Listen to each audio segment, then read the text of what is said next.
Bienvenue sur Top Invest, la chaîne des top d'investissement. Ici, on parle essentiellement d'entreprises de qualité. Avons-nous une opportunité d'investissement sur Robert Tête? C'est la question à laquelle on va essayer de répondre en se basant sur les états financiers de la compagnie. Je rappelle que ceci représente uniquement mon point de vue et non un conseil d'investissement. Et comme d'habitude, je me réserve le droit de me tromper. Donc ici, c'est une demande d'un abonné du service Top Premium. Donc je rappelle que dans le service Top Premium, vous pouvez demander des analyses quantitatives à voir la certitude que ça va être fait. Donc le lien dans la description de la vidéo et d'autres choses également ici.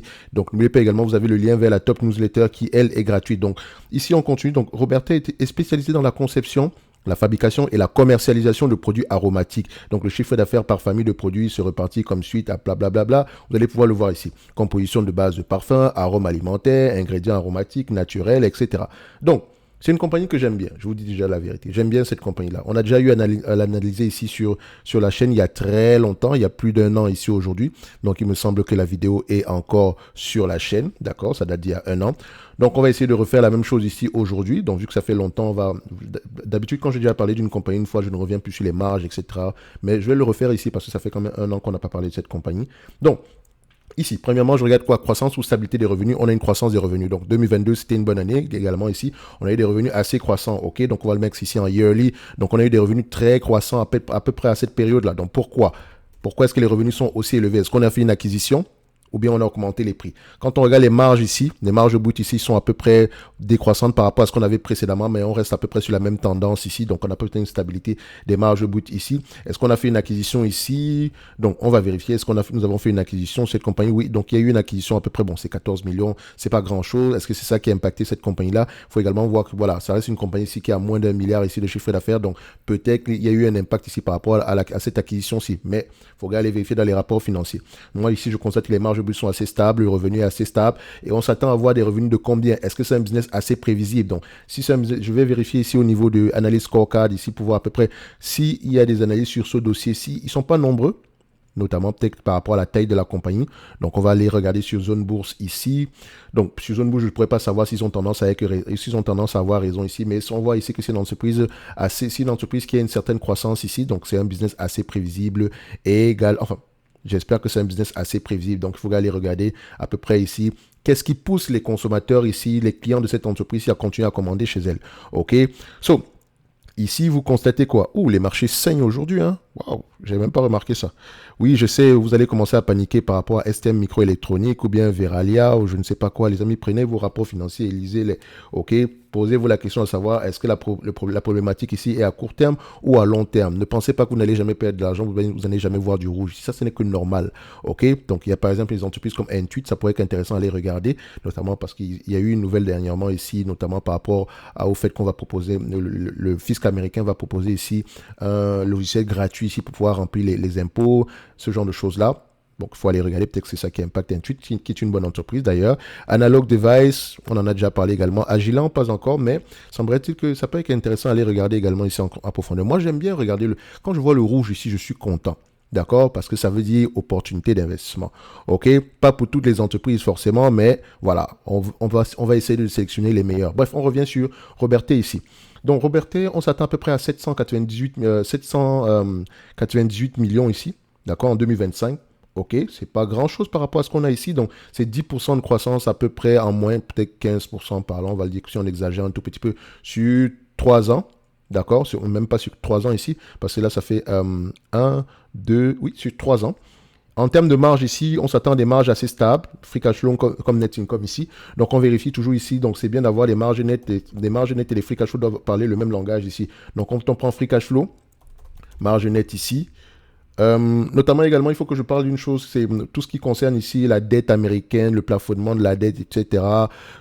On entend ça depuis plusieurs années. C'est au moins, ça fait plus de 50 fois que c'est déjà arrivé par le passé. L'histoire est importante, donc il n'y a rien de nouveau ici aujourd'hui. D'accord? Ils vont s'entendre. Peut-être qu'ils vont garder ça au dernier jour, machin, mais ça ne veut rien. Franchement, c'est même pas une information très importante. D'accord? Donc, c'est pas ça qui doit faire paniquer qui que ce soit ici. OK? C'est du déjà vu.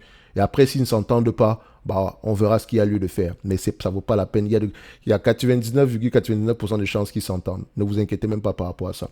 Bref, oui, la taille de la dette, 31 trillions, ils ne vont jamais rembourser ça. Donc maintenant, à vous de voir si vous voulez arrêter d'utiliser le dollar également ici.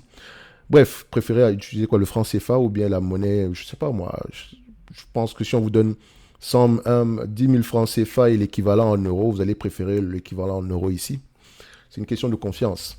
Bref, en attendant que les crypto-monnaies nous détrônent la monnaie, les monnaies nationales ici, bah, on va continuer à faire comme si tout allait bien. D'accord? Je ne suis pas un pessimiste de nature, d'accord? Donc, et je ne pense pas que les cryptos vont remplacer les monnaies nationales parce que en fait, la monnaie est très particulière, les amis. C'est pas aussi facile que vous le pensez. C'est pas aussi facile, ok? Donc, lisez sur la monnaie déjà, d'accord? C'est une question de souveraineté. Une entreprise, un pays ne peut pas laisser tomber sa monnaie comme ça pour utiliser une monnaie émise par une autre entité. D'accord? C'est très particulier. Par exemple, au Congo, par exemple, on utilise beaucoup le dollar américain. Est-ce que vous savez que la politique budgétaire américaine impacte grandement les pays comme le Congo? Tout simplement parce qu'ils ont la tendance à utiliser cette monnaie-là, parce qu'ils ont plus confiance à la monnaie américaine qu'à la monnaie congolaise. Vous allez voir au Congo, le Congo Brazzaville, non, Congo Kinshasa, on parle seulement en dollars dans ce pays-là, dollar américain, réellement, ça n'a pas de sens. Ça n'a vraiment pas de sens. Quand un pays arrive là, franchement, c'est normal qu'il n'arrive pas. Enfin, il y a d'autres raisons derrière, mais il faut faire quand vous ne contrôlez pas déjà vos monnaies, c'est mort. Ok? Bref, on continue. C'était juste une parenthèse par rapport à tout ce qui se passe ici. Ça sert à rien d'être pessimiste. Concentrez-vous sur les belles entreprises, c'est tout. D'accord? Donc, c'est une consommation. Vous gaspillez de l'énergie en vous concentrant sur des éléments pareils. Donc, ici, voilà, revenus, les net income et les free cash flow ont tendance à aller dans le même sens. Vous allez me dire, oui, mais les free cash flow varient énormément. Oui, ça varie énormément. La raison, c'est le plus important, c'est de comprendre pourquoi. Est-ce que c'est une entreprise qui investit massivement dans son outil de production? Il y a de grandes chances que ce soit le cas. OK? Il y a de grandes chances que ce soit le cas. Donc, ici, on sait déjà que quand on va lire les rapports financiers, on doit comparer free cash flow et net income pour aller voir pourquoi est-ce qu'on a cette différence-là. Donc, ici, je vais avoir tendance ici à sélectionner les net income pour la véritable rentabilité de cette compagnie-ci. Donc, selon Zone Bourse, ici, on s'attend à être aux alentours des 10% dans les années à venir également ici. Donc, voilà, vous voyez que les free cash flow, la marge des net income augmente année après année. Ok, donc on avait des marges ici de 6% et là on se retrouve à avoir des marges de 9%. Excusez-moi si vous entendez un bruit, c'est parce que mon voisin est en train de faire des travaux et je n'ai pas trop le choix que de continuer à faire cette vidéo là. Donc ici on a à peu près, voilà, on s'attend à peu près du 6%, du 10% ici. Donc vous voyez que non, même pas qu'on s'attend, les marges augmentent. C'est un bon signe, c'est un signe de rentabilité, c'est un signe ici de pricing power. Mais techniquement, le pricing power commence avec la marge brute. On va commencer par là. Or, la marge brute ici a l'air stable. Donc, c'est-à-dire que l'entreprise est de plus en plus efficiente. Donc, tout revenu supplémentaire n'entraîne pas de charges opérationnelles supplémentaires. C'est une bonne chose. C'est une très bonne chose. Donc, il y a peut-être de fortes chances que les marges restent aux alentours de 10% par là. OK? So, ici, si on prend les marges attendues ici, on s'attend à peu près à 10,9. OK? Peut-être presque 11% ici. Donc, je prends le 10,9 ici. OK. 10,9% ici par rapport à 2025, c'est également un business assez prévisible. Ça donne à peu près ici 37,80 millions ici. 37,80 millions ici par rapport au PER de cette compagnie-ci. Techniquement, PER reste ici un rendement comme si vous inversez l'équation ici. Donc, vous allez vous rendre compte d'une chose ici, c'est que c'est un business ici qui a tendance à s'échanger à des PER très, très élevés, notamment parce qu'il y a la croissance, etc. Mais faites attention, moi, je serais très mal à l'aise à payer, enfin, je paierais uniquement 25 fois les bénéfices si on reste à peu près sur une croissance aux alentours de 10% et plus. OK, mais en période, en situation de maturité ici, voilà, j'aurais tendance ici à rester aux alentours de 10 fois les bénéfices, excusez-moi, aux alentours ici de 20 fois les bénéfices par là. C'est une très belle entreprise. Très belle entreprise. OK, donc à 25 fois les bénéfices ici, c'est vraiment par rapport à la croissance qu'on a présentement ici. OK, donc la croissance ici sur les dernières années, vous pouvez voir qu'on est à peu près sur les 10 dernières années, c'est 5%. Sur les 5 dernières années, nous avons à peu près 6% de croissance. Sur les 3 dernières années, nous avons à peu près aux alentours de 8% de croissance. Donc on a au moins 5% en montant. Maintenant, je ne peux pas extrapoler ceci en disant qu'on aura également sur les 5 prochaines années en moyenne 5% et plus. Non. Il y a de grandes chances que ce soit le cas, mais il faut déjà les rentrer dans les rapports financiers, comprendre le secteur d'activité, la taille du marché, les concurrents, etc. OK? So, vu qu'on parle de cette compagnie-ci, notez également la compagnie qu'on appelle Ingrédients, qui est à peu près dans la même tendance. Ingrédients, mettez-la dans votre watchlist. OK? Donc, on continue ici avec Robertet. Donc, ici, le PER moyen ici de la compagnie, vous allez constater que quand je prends à peu près la médiane du PER ici, d'accord, vous constatez qu'on est à peu près à 15 fois les bénéfices. Sur les 20 dernières années, on est à peu près à 17 fois les bénéfices par là, excusez-moi, 16,8 fois, 17 fois les bénéfices. Sur les 10 dernières années, on est à 23 fois les bénéfices. Donc, vous constatez que le marché est de plus en plus fou sur les dernières années. Pourquoi? Il y a des gens qui ont payé 46 fois les bénéfices ici. Est-ce qu'on a payé 46 fois 46 fois les bénéfices à ces niveaux-ci? C'est quand même élevé. Peut-être parce que peut-être également les bénéfices nets ont eu une tendance à croire, ont tendance à croire qu'ici c'est la raison pour laquelle on a également des PER un peu plus bas ici, parce qu'on va constater entre les 1000 dollars ici, 1000 euros ici et 868 euros, il n'y a pas une grosse différence, mais n'empêche qu'on reste toujours à plus de 25 fois les bénéfices, enfin aux alentours de 25 fois les bénéfices ici. Donc si je prends 25 fois les bénéfices, c'est déjà assez optimiste les amis. Idéalement, je serais aux alentours, je prendrais 3 PER, 17, 20 et 25, avec une préférence ici pour 20 fois les bénéfices par là, et uniquement 20 fois les bénéfices parce que l'entreprise ici a une certaine croissance, mais également il y a un potentiel d'augmentation des marges. Ok, donc je vais mettre 25 fois les bénéfices ici et je vous ai dit pourquoi. Ok, ça représente ici un rendement de 4%. Donc à 25 fois les bénéfices pour cette compagnie-ci, vu qu'on a déjà eu le bénéfice net à ce niveau-ci, on va regarder également ici la dette nette, le nombre d'actions. Est-ce que le nombre d'actions augmente ou diminue? On a un nombre d'actions qui est plutôt stable, c'est correct. Est-ce que la dette nette augmente ou diminue ici? On a une dette nette qui est à peu près voilà, aux alentours de 170, disons 170 millions ici. Pourquoi? Parce qu'elle a l'habitude. Pourquoi est-ce que la dette nette est élevée ici alors qu'elle a l'habitude d'avoir, voilà, c'est pas une entreprise qui a généralement de la dette ici. Donc, il faut faire attention ici. Dette nette sur EBITDA.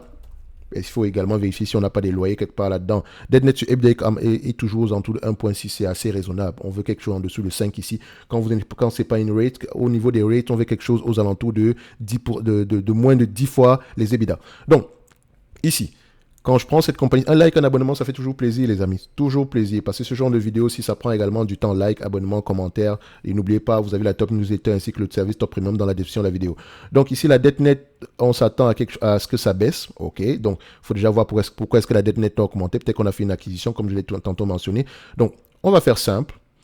On s'attend en 2025, on exagère, d'accord, à 37,80.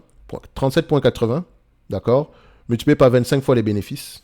Ok, admettons que ça se réalise. Moi, la dette nette actuelle, bon, celle qui est notée ici sur Coifin, sur Coifin, ici, on est à peu près à 170 millions. Ok, je vais exagérer, je vais mettre moins 170 millions ici.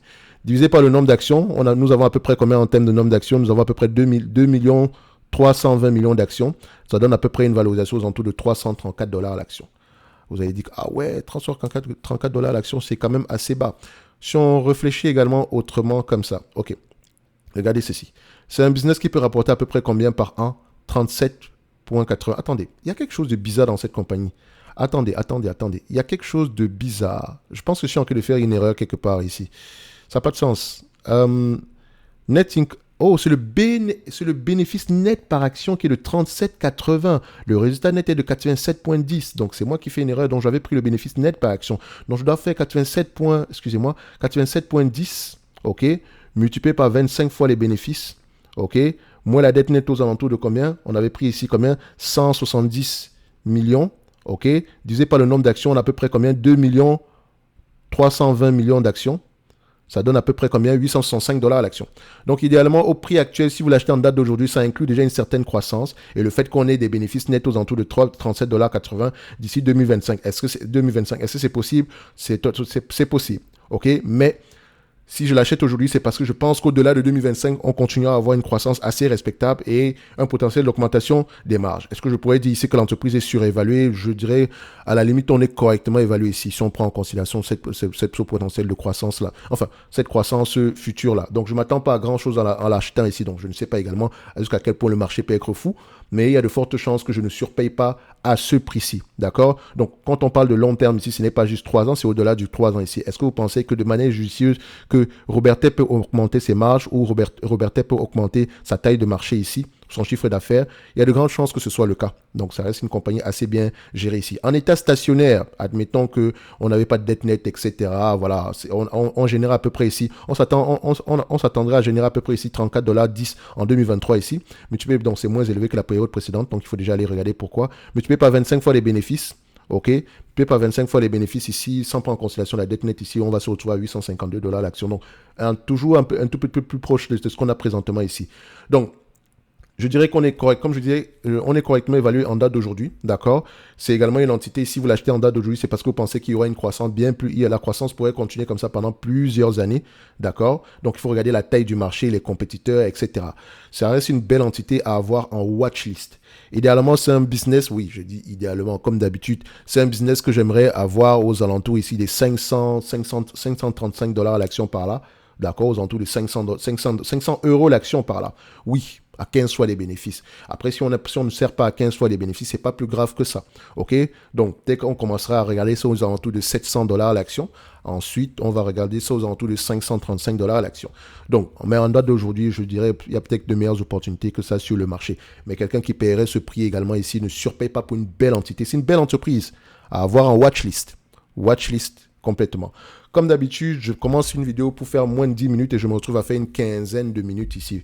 Donc, ça fait plaisir, les likes, les abonnements, les commentaires ici. Et on va se donner rendez-vous sur la prochaine vidéo. Très belle entreprise. Le dividende actuel, il est safe, même pas à discuter par rapport à ça. D'accord, il y a de fortes chances qu'il continue également à croître. Donc, si cette entreprise vous intéresse, allez regarder le potentiel de croissance ici. Ne vous basez pas sur la croissance passée pour extrapoler la croissance future. Allez-y regarder la taille du marché et qu'est-ce que le management dit par rapport au relais de croissance. OK?